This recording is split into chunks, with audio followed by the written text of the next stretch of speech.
Well, thank you everyone for joining us here today, and a special thanks to Bill and to Des and to Tracy for organising me to come down. It's a real pleasure to get away from Whenuapai and step out of Auckland and make my way down to Tauranga. It's been a few years between visits.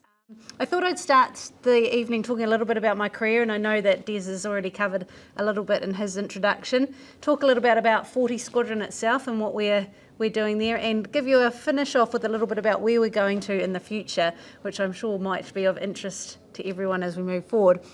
As Des mentioned, I joined the Air Force in 1993. I'm a Southland girl at heart, so I was looking for a way to escape Invercargill at the time, and we had some fantastic recruiters back there in those days that used to come to the school and talk about the military, and particularly the Air Force.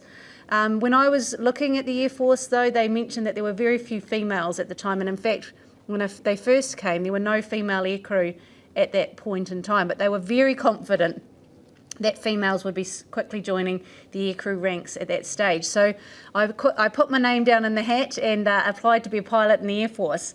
I did the training and the assessments, and they found out that my coordination wasn't quite up to the speed, so they said, how about navigator? And I went to the recruiting office in Dunedin and I said, what does a navigator do? And they said, I think they told me all about what a navigator did, but I do remember the classic phase of, and you get to go to Antarctica. And I was like, well, where do I sign? I think it took about 8 years to get to Antarctica, but my goodness, it was worth it. And what a ride it's been since then. I joined up at a phase where we did recruit course in Woodburn, and then we did officer training, and I was the last course to go through officer training at Wigram. So very sad to see Wigram close not long after I did my training there, but what an amazing experience as well to have that time in Christchurch and just get a glimpse of what that would have been like as a base in the day as well. And then I was the second course that went over to Australia and did my navigator training over there. So obviously, prior to that, they'd done a lot of the navigator training in Wigram and decided that we weren't training enough numbers these days, so they outsourced to Australia. That worked relatively well, but we have just brought that navigator training, or air warfare officer as they call us now, training back to New Zealand. So the wheel, like everyone in the military knows, the wheel turns and we're back to square one and we're back to training in New Zealand. So hopefully we'll see lots of advantages with doing that.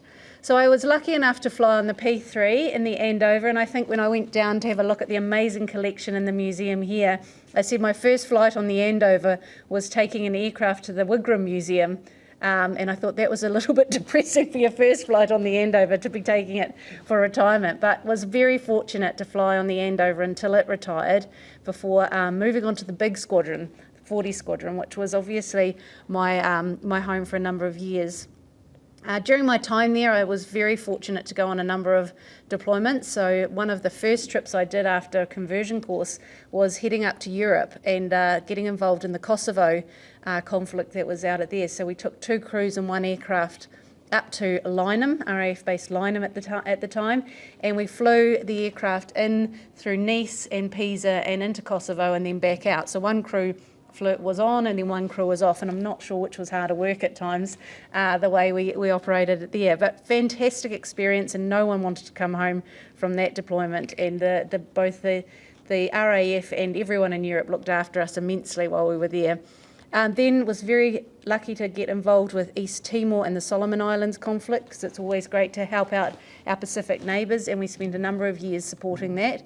And then Afghanistan in my later years while I was on the unit.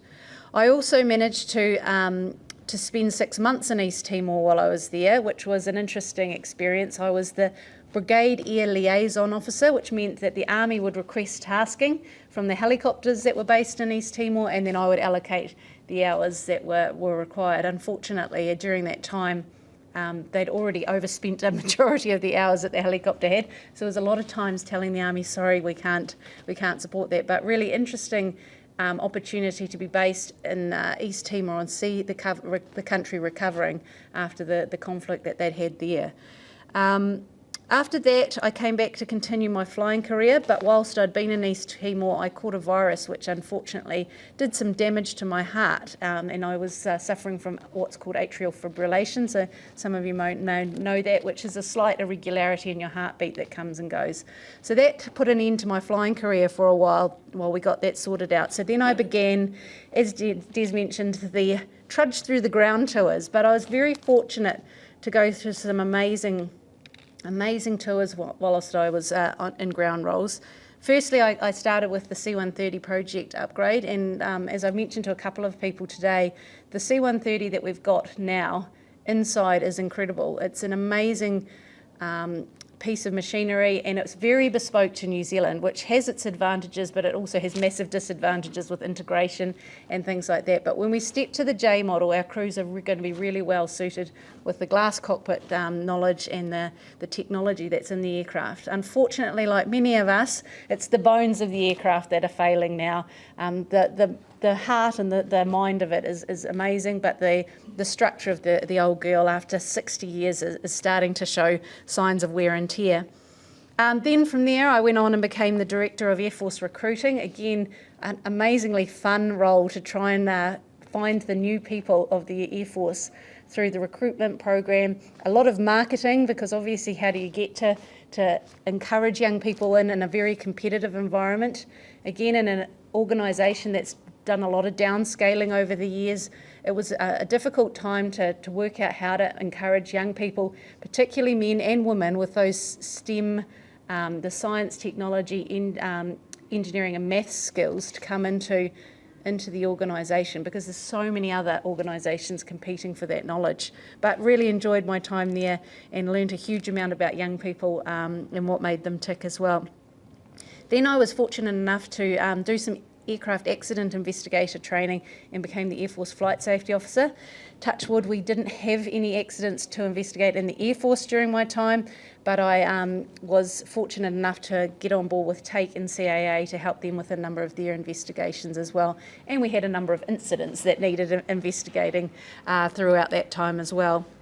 From there, I stepped up to be the Director of Air Force Safety, which covered not only the flight safety, which I'd been looking at as the Air Force Flight Safety Officer, but also all the maintenance and technical safety, so the ground safety, as well as the occupational safety. So what are we doing to our people on a day-to-day workplace that might be killing them, the chemicals, the workplace practices that they're using, and of course the environmental safety as well. So when we're on deployments, what's out there that can make people's life a misery, the insects, the mould in hangars and things like that. So really interesting and diverse role there. From there, I did a short stint in the Minister's office, or in fact the Associate Minister of Defence's office. It was Heather Roy at the time. That didn't last too long, but I don't think anyone that went into that office lasted too long, but it made me realise that politics is definitely not the world that I wanted to move and shake in. It's a very cutthroat environment, and I don't think Heather Roy lasted much longer than that either. And then after that, I was very fortunate for my tour before this one to be the air advisor to the UK and the Defence Attaché to Italy. So an incredible role where I got to be the Chief of Air Force's representative in the UK. And of course, it wasn't until I got there that I realised quite how appreciated the roles of all of our past aviators had been with the experiences that they'd provided to the UK, particularly in the First and the Second World War, and just how often they commemorate and they remember the New Zealanders and all of the Commonwealth personnel there. The Commonwealth War Graves Commission does an incredible job of maintaining the grave sites around the world, and to be honest, I felt like I was treated like royalty just because the appreciation for what New Zealand does is incredible. So an amazing role. I think my closest glimpse with royalty was seeing Prince Harry's bottom as he walked past, but no chance for a handshake, unfortunately. One of the highlights of that time was going and being involved in the Monte Cassino 75th commemorations in Italy and commemorating those that fell there. And again, a very moving place and a very moving service that was organised by New Zealand for that event. Some of the highlights have been the variety of roles that I've been able to achieve, and I think that's the the story of every military person's career. There's so many opportunities, and if you take the chance when it arrives, you can have such an amazing career. And I think, and I truly encourage everyone that joins to just say yes to everything that comes their way, because they will have the most amazing and diverse career as well. As probably everyone says about their organisation, it's the amazing people. We have very highly skilled, highly motivated individuals in the organisation, as many of you know, and it's incredible to see what they can achieve when you just give them a glimmer of an idea, and away they go. And particularly the young people today, they are just incredible with what they can do. And also that sense of purpose. A lot of the things that we do on the squadron is around the HADR, that humanitarian aid and disaster relief to the Pacific Islands, and knowing that you're taking something somewhere that's actually going to make a physical difference to people on the ground is hugely rewarding for people. And I think that's what ensures that people get up in the morning with a smile on their face and a spring in their step when they come to work, which is really, really pleasing. Some of the challenges though, trying to do more with less. Like a lot of organisations and government departments, we've got smaller and smaller over the years, but there's always an increasing demand to do more. Again, we've seen this with COVID. Not only are we trying to do our business as usual, but we're also trying to support the government's need to keep the country safe. And we've got a number of people, 90 new Air Force, but over the whole Defence Force, I think there's about 1,000 people involved in the managed isolation facilities as well. So when you've got that many people from a very small workplace out of their normal jobs, it does make things a lot harder as well. And along with that, just not having enough people to fill the jobs. I do feel like sometimes the people who are in DOPA or the career managers do spend, I call it whack-a-mole, where's the hole and how do I fill it? So it's that's always a challenge of trying to get the right number of people in the right place to do the job. And of course, from my point of view, working on 40 Squadron, ageing fleets is a challenge always. So I'll talk a little bit more about that when I go on to the squadron. And it wouldn't be the 2020s without talking about COVID and the impacts that's had on us. From a squadron that's supposed to be strategic and tactical transport, going around the world, doing amazing things. We've spent the last 18 months very much in our own backyard. We have been required to go overseas, but again, there's been huge challenges associated with managing aircrew overseas, whether it's Canada, East Timor, Australia, the Pacific Islands. It all comes with a lot of nose swabbing and a lot of challenges with making sure the crews keep themselves safe so that we can keep New Zealanders safe as well. So that's probably enough about my career, because you're probably more interested in what's going on with 40 Squadron. So on the squadron itself, we've got 3 flights. So there's about 160 people on the squadron at the moment, and they're split into 3 flights. There's the Hercules flight, the Boeing flight, and the maintenance flight. And you can see sort of a breakdown of some of the information around that. So I'll start off talking about the Boeing flight. So you saw the Boeing 727s there. I remember when the Boeing 757 was new to the squadron. So that's our aircraft that we're flying there that you can see on the left-hand side now for our strategic transport. It's very much in the hub and spoke concept of aviation. It's you're taking a large amount of stuff to a place where the Herc would do the spokes and take it to the smaller destinations, small amounts to smaller destinations closer to the front line. A really fantastic asset that we've got. We modified it in 2008 to get a cargo door on the side of it as well. So it's a really capable aircraft, and I'm sure Tracy talked a lot about it in her speech when she provided it, but we can either have it in a variety of what we call rigs or setups. So it can have an all-passenger setup, which is about 156 people. We can have it so it can take half passengers, half cargo, or we can have all cargo as well. And in that case, it can take up to 11 pallets on the aircraft. So hugely versatile in that we can change what it's configured, but it does take a bit of time to change it. But when we're set up, it's amazingly versatile. We also have a VIP setup, so the Prime Minister, the Queen, anyone who's considered very important can travel in style in the Boeing. And we're also capable of doing aeromedical evacuation, or AME, in this aircraft as well, and to a pretty high standard of emergency care requirements on the aircraft. So really, really capable. But she is getting old, and although I remember her coming in to service, the 757 is still being flown, there's increasing challenges with maintaining this aircraft. Again, we operate this aircraft quite differently to an airline, which pretty much keeps it running continuously. We often have it sitting on the ground at Whenuapai, which is a very humid environment, and the poor engines don't enjoy that, sitting on the ground in moist, hot environments for too long. So it's been a real challenge for us to learn how to manage that as an aviation organisation that isn't operating a civilian aircraft as a civilian aircraft. So we're getting there, but probably just in time to see her retire. But she is planned to be with us till potentially as late as 2030, so there's a few years left in her to go. I'll move on to the Herc flight next. So we have 5 C-130 Hercules, and as I say, these have a crew of 2 pilots, a flight engineer, a navigator or air warfare officer, and 2 air loadmasters down the back. So with that, we can fly 18-hour crew days on her, but she's relatively slow, so we probably go in 18 hours where the Boeing goes in 14 hours, and they probably leave later, arrive earlier, and are much more comfortable in their experience. I'm not sure how many of you have been down the back of a Hercules. She's a fairly noisy and not the most comfortable ride, but we do get there, we'd like to say, in style.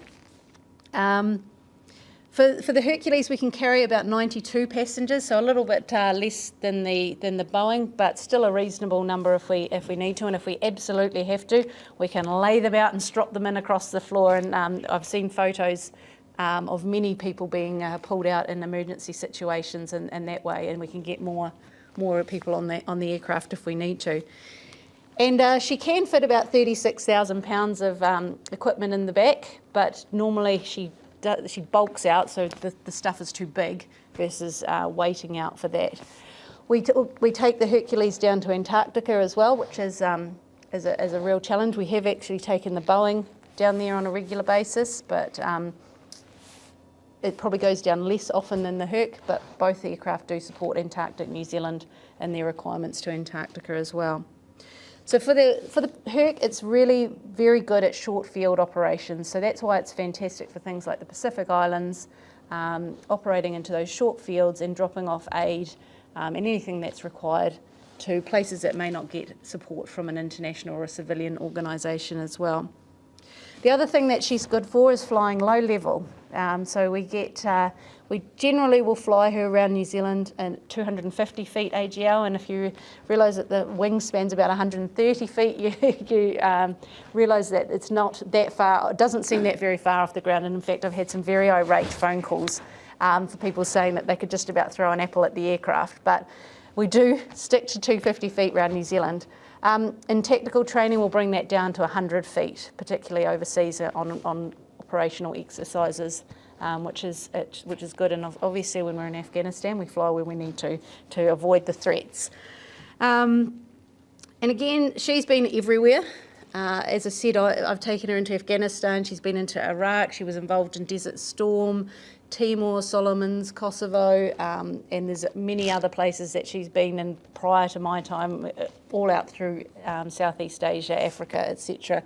As well. So hugely valuable, but she is about 60 years old now, so due for a replacement.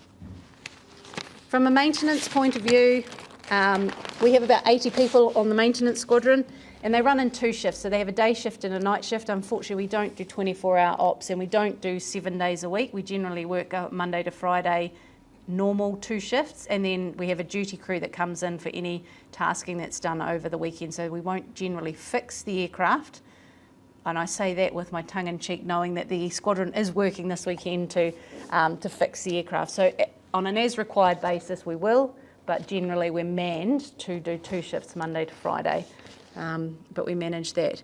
Most of the squadron personnel do the flight line dispatching, so just getting the aircraft away on a normal task, and then any day-to-day breakdowns that occur on the aircraft.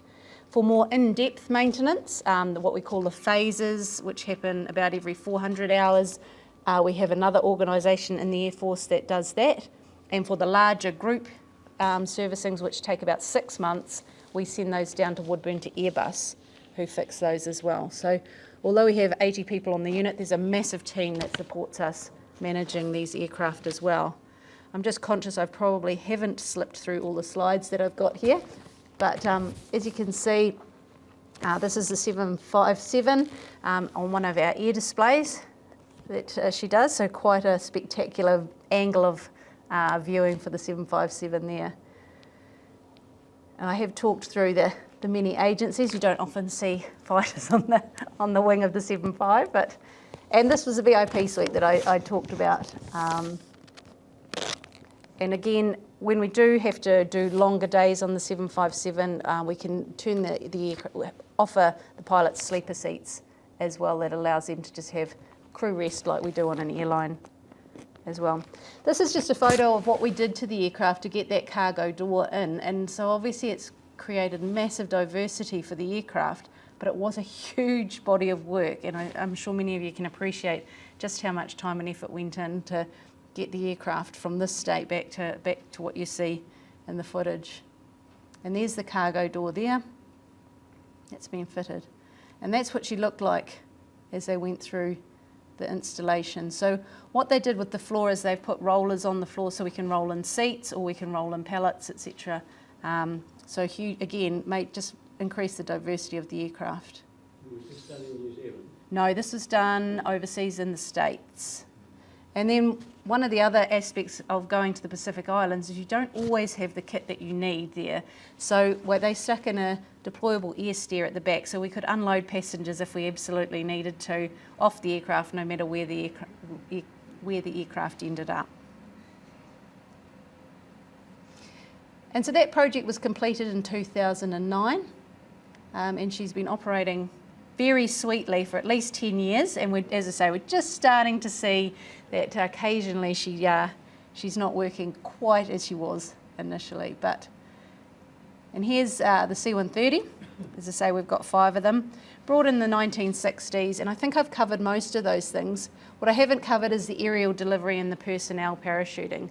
So those are 2 of the other capabilities that the aircraft has got. So again, we can drop loads from about 300 to 500 feet out of the back of the aircraft, and personnel from anywhere from 1,000 up to 12,000 feet.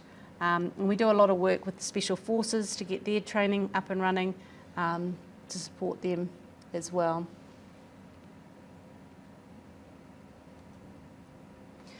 We have fitted a self-protection suite to the aircraft to ensure that when we do go into operational environments, we have got some self-protection, because as you can imagine, the C-130 is like a slow duck flying through the airspace, so we're a pretty easy target. So it is a little help and a little reassuring to know that we've got that on the aircraft. And I've talked through maintenance flight a little bit there. So this was the old flight deck of the C-130. Many of you may have recognised that with the old bells and whistles and the dials, and this is what we've turned it into now. So a fully glass cockpit with a flight management system, again much more aligned with what you'd see on aircraft that are operating today, and very similar to what we'll see with the J. Again, the J is a step up with head-up display and things like that as well. And so you can see from this sort of fishbowl angle that we've got the navigator station here and the flight engineer seat in the middle and the 2 pilots sitting up the front. So it's a cosy little flight deck, but it works really well. And as I'll talk about with the J, there'll be quite a few changes in the crewing environment. And just some pictures of some of the things that we've done. And this is obviously sort of in the Pacific Islands with that greenery there, moving a lot of supplies for them. So a lot of, anytime there's a tropical cyclone, we generally find that we're taking tarpaulins and support up for them.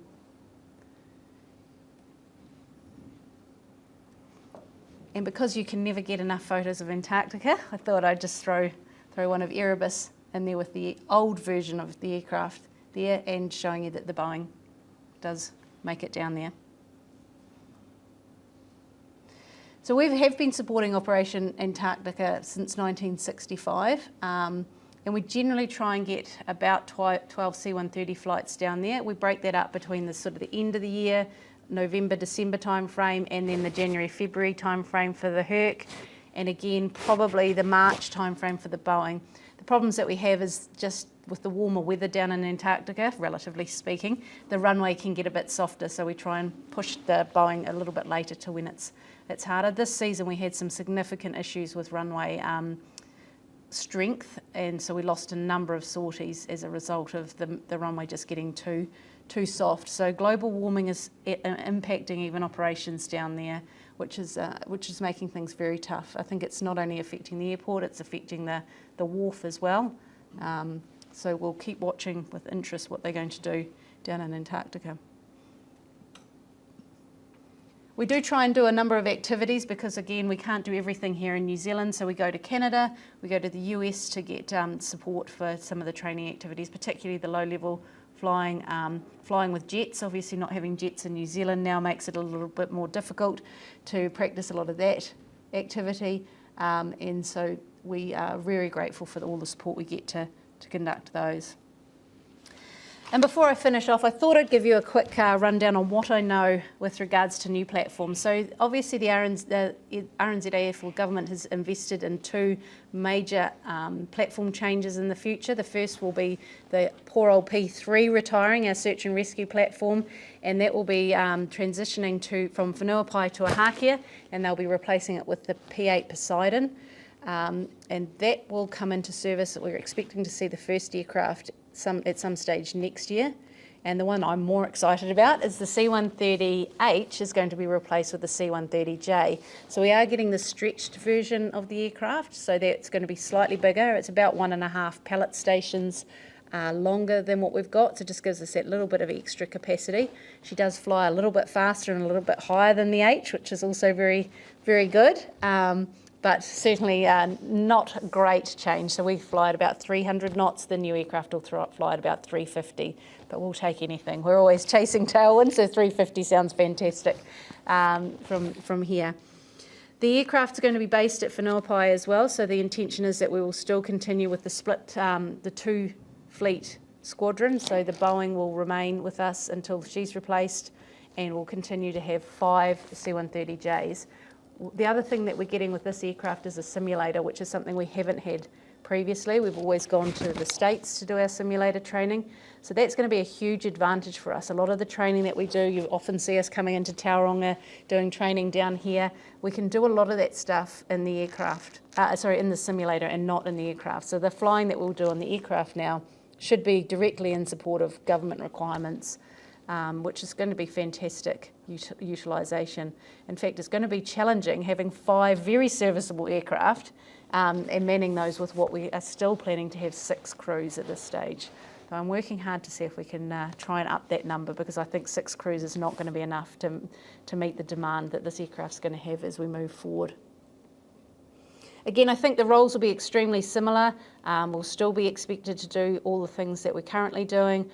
There will be some slight improvements in capability, but things like search and rescue and things like that will still be activities that we'll conduct with this aircraft.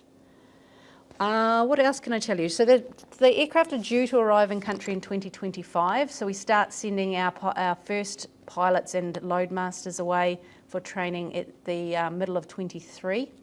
The only major change with this aircraft is, instead of having the 6 crew members that we've currently got, we're going to be moving down to 4 crew members. So there'll be 2 pilots and 2 loadmasters on this crew. So the poor old navigator's losing their job, and the flight engineer as well. So the flight engineer is being lost from both the P8 and the C-130. So that role will be disestablished in the organisation as a recruited trade.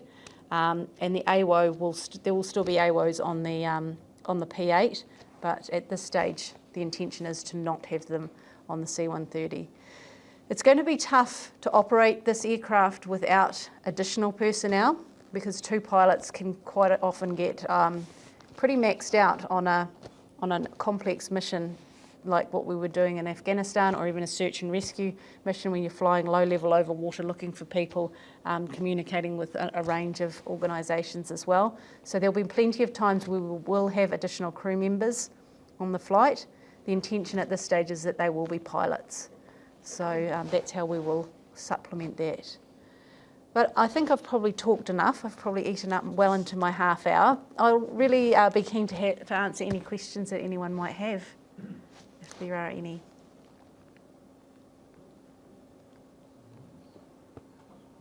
I have one. Please. The replacement for the 7.5? There's lots of potential options, but again, I think we need to look at what it is that we want. There's not a lot that comes with that cargo door capability. So are we willing to again go through a project like we did with the 7.5, or are we willing to lose that capability? So I hazard a guess at what they're going to come up with. There's certainly some cheap aircraft out on the market at the moment, so it might be a time to look at that. I would way towards more of a civilian type, like we've gone with the 7.5, rather than something large like an A400 or bigger. I know we did look at C-17s for a long time, but we missed the boat in that regard. So yeah, I imagine it'll be something in the civilian realm that we'll take on. Lisa, was it an advantage with your recruitment being a woman as far as getting other women to recruit to come into the forces? I think there's always advantages with having, I think if you've got someone that you can see yourself in, you know, I think if you've only got males doing all the talking all the time, sometimes it can be hard to aspire to that if you're a young female. So I think there's always advantages in having great diversity in who you've got in the recruitment realm. So whether it's female, male, or whether it's ethnic diversity, we're really trying to make sure that we try and cover all those bases now, because yeah, we did realise we were quite one-dimensional for a long time, and I think we've definitely taken massive strides. Certainly on the Squadron, when I came back, I was really impressed to see there were a huge number of females on the unit to coming back. You're being upgraded to take the J's, or you're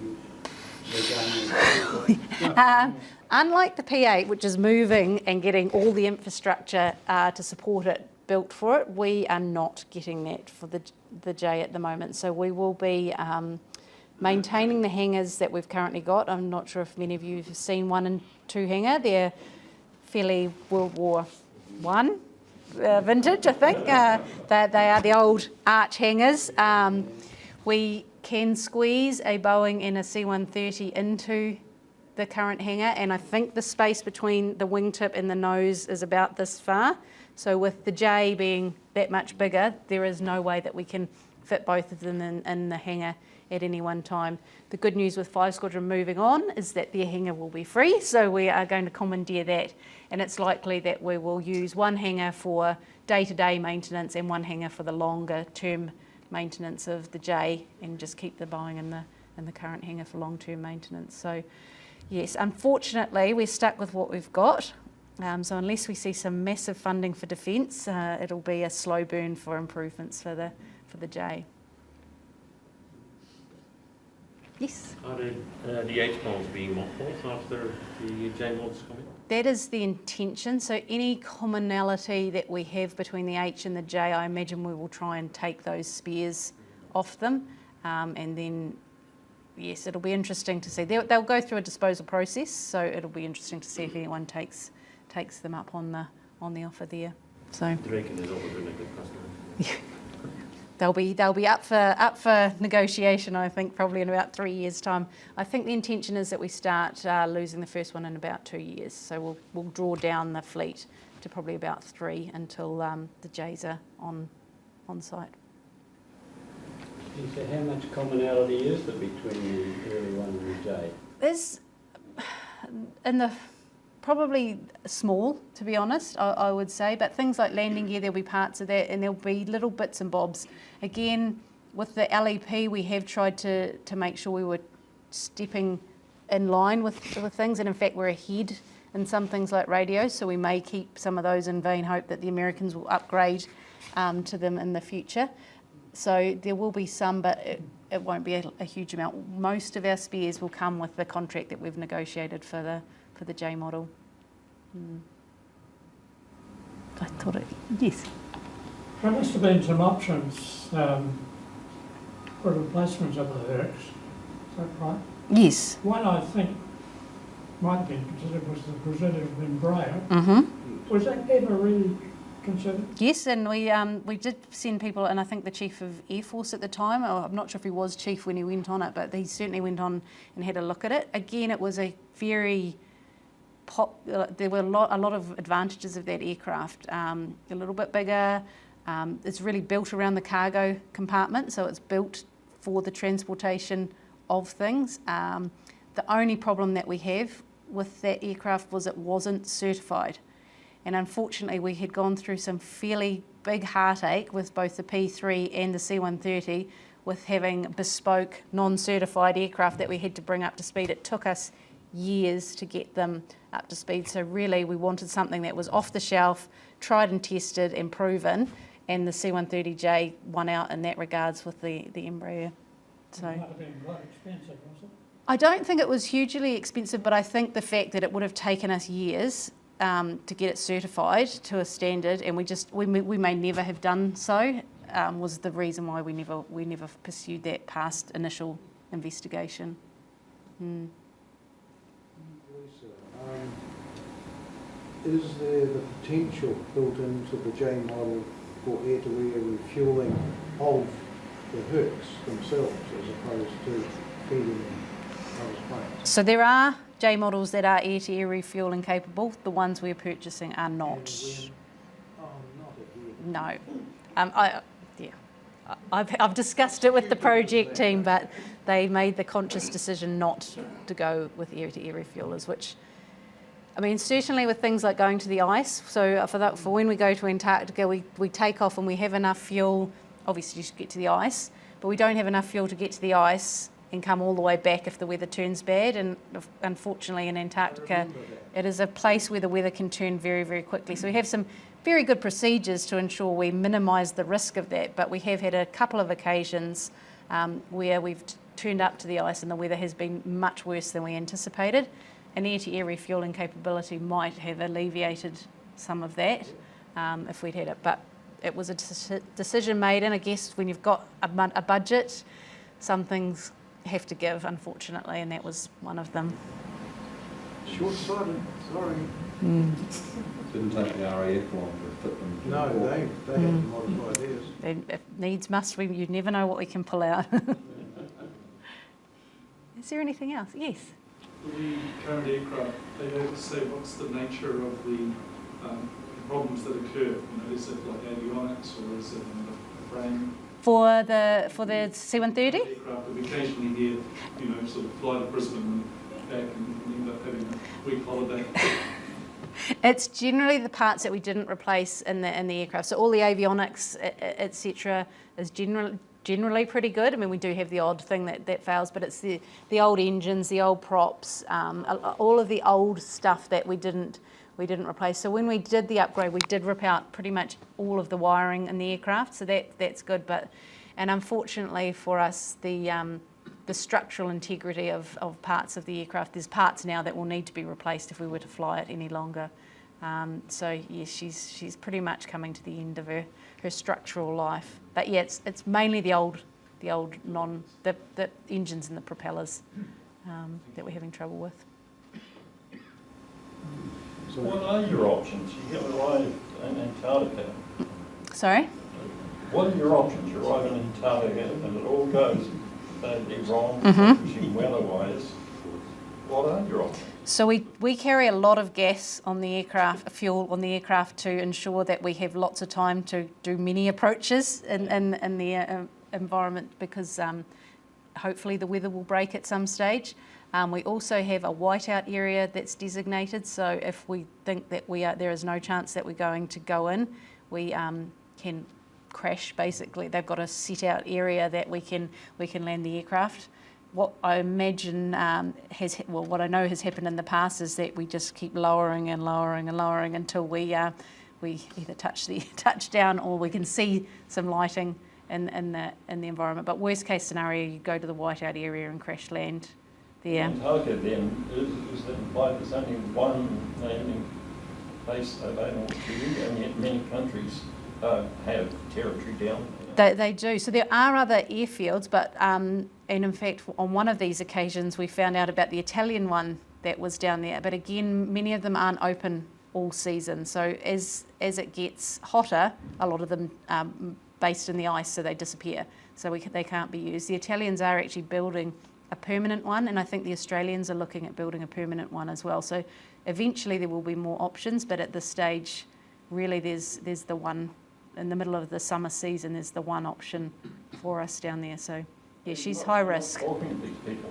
the Italians, for example, because it would work the other way, wouldn't it? So they've got to do it right, and it goes with food at their base, and they desperately love you. Exactly. Well, we do take a lot of supplies into the Italians, just mainly to get a chance to have a look at their runway when it is up and running. Unfortunately, from what I understand, the runway that they're building on the land is in a very windy position, and they've built it so that it'll get maximum crosswind. So how often it'll actually be available for us to use is in true Italian style is going to be of interest as well. So we'll watch how that goes, but I believe there'll be some crosswind issues with it potentially. Okay, thanks, Lisa. So more practice at Wairau then? Yes, I don't know if that runway's still open. I don't know, but I Yeah. remember when it was built and it was at 90 degrees to the prevailing wind, and we used to have a lot of fun getting in and out of there. Yeah, or the opposite run into Haki, I think it's fairly challenging at times. Any more questions? So are there any plans as to what they're going to do with the 7001 to 5 once they're out of service? In reality, I mean, what I'm gathering from your discussion is that they're not going to be fit for purpose. They're not going to be flyable airframes for very much longer, regardless. So